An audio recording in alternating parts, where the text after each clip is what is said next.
Hey there, and welcome to Urban Gardening Canada. My name is Bree and I garden in Ottawa Zone 5. Today I wanted to take you through how to make your own container soil depending on the type of container you're using and what you're growing inside of it. If you like today's video, make sure to give it a thumbs up and consider subscribing to our channel so that way we know to keep on making more videos just like this. Okay, so the first thing that I want to talk about is the type of pot that you're using. So I have 3 different pots here. So I have a clay or a terracotta pot. I have a fabric pot here. And then I just have your basic plastic pot here. So depending on the type of pot that you're using, you're going to want to change your potting soil based off of that, especially if your plastic pot doesn't have the drainage holes on the bottom but is one of those self-watering containers. Those hold a lot more water than these fabric pots and the terracotta pots do. So these fabric pots, they can lose water and drain out anywhere inside of the pot. And these terracotta pots actually sweat out a lot of water, and so these will both dry out so much faster than your plastic pot will. So we're going to adjust our soil for the plastic pot to make sure that it gets better drainage than what we put in these 2 pots here. So the second thing that you want to take into account is what you're planting in your pots. So I have a tomato here, and then I have a jalapeno pepper here. And so jalapeno peppers, to get them spicier, you want them to dry out more often. So we want to make sure that this is the plant that we're going to put into a pot that dries out quick. And for the tomato, we're going to make a potting soil that stays wet longer. So inside my wheelbarrow here, I have typical potting soil. I bought this in bulk from a landscape company. So this is a typical triple mix that you get. And a lot of times it comes with some kind of compost and some sand in there, but there's not a lot of really good drainage quality to it. And so we are going to amend the soil to make it better for containers.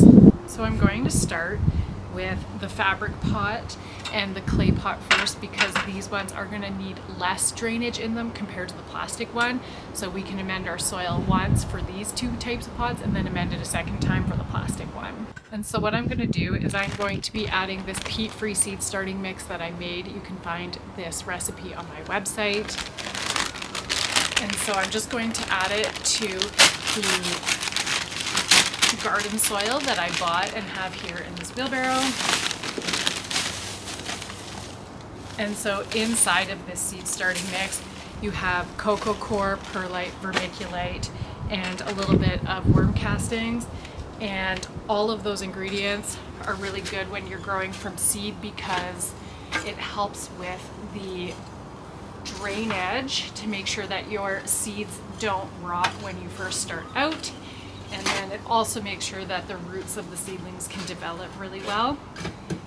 And so seed starting season is now over, but everything is being planted out in the garden. So if you grow in containers, it's the perfect opportunity to transition any remaining seed starting mix that you have left over to mix in with whatever garden soil of your choice that you plan to use. And so by mixing the garden soil and the seed starting mix, you are making sure that your pots, the soil in your pots are loaded with nutrients, but also have really good drainage. So that way, if you get any big rainstorms, that your plants aren't going to drown in their pots. So I'm just going to fill this clay pot now, and you can see that there's a really nice blend of the perlite, the cocoa coir, and the garden soil in here. And so you want a higher concentration of garden soil in this case because these types of pots dry out a lot faster. You don't want them to dry out too often, or else your plants can die from drying out. And you always want to leave about 1 inch on the top of the pot so that way you have space to plant your plant, but also when you water it, it doesn't overflow out the top and all of the soil just overflow out of the top of your pot. And then I'm just going to do the same for the fabric pot now. Okay, and now our fabric pot is filled up. And then, so the reason that we're doing the plastic pot last is because you want to have more drainage in the plastic pot because the plastic doesn't sweat out any water. This one will stay wet for longer.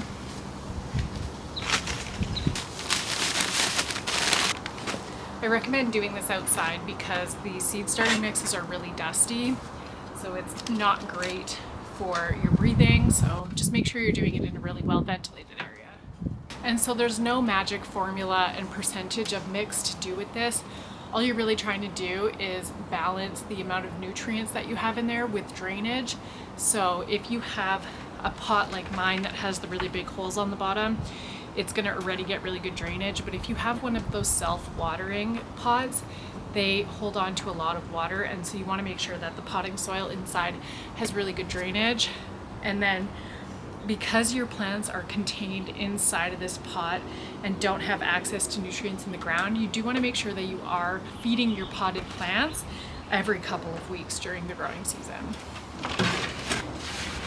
Okay, so now we're going to plant our plants, and so I am going to put this jalapeno in this fabric pot here because it's the right size for the plant, but also because it dries out that much faster. It's better for hot peppers.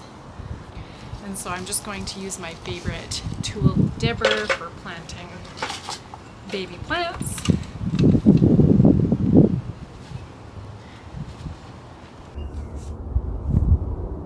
So next we are going to plant this micro tomato, and we're going to plant it in the plastic pot because tomatoes want to stay wet more to help them develop fruit. So a plastic pot is the perfect place for it.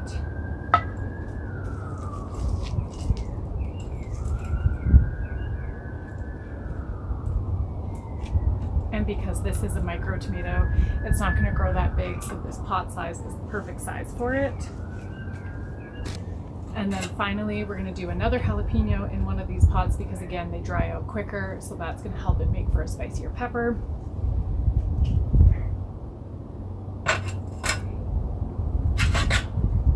And although this pot looks big, it's shallow, so I'm only going to put one plant per pot.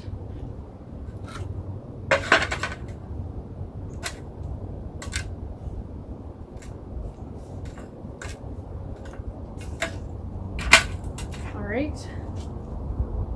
And so the final step is always to water your plants after you plant them. And so I'm going to use my rain barrel water,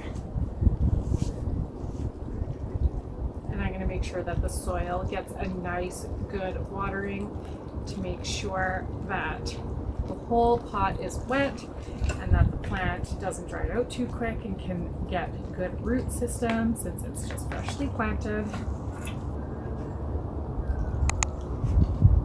And that's everything for today. Thanks so much for watching. Don't forget to like this video and hit that subscribe button, and we'll see you in the next video. Bye.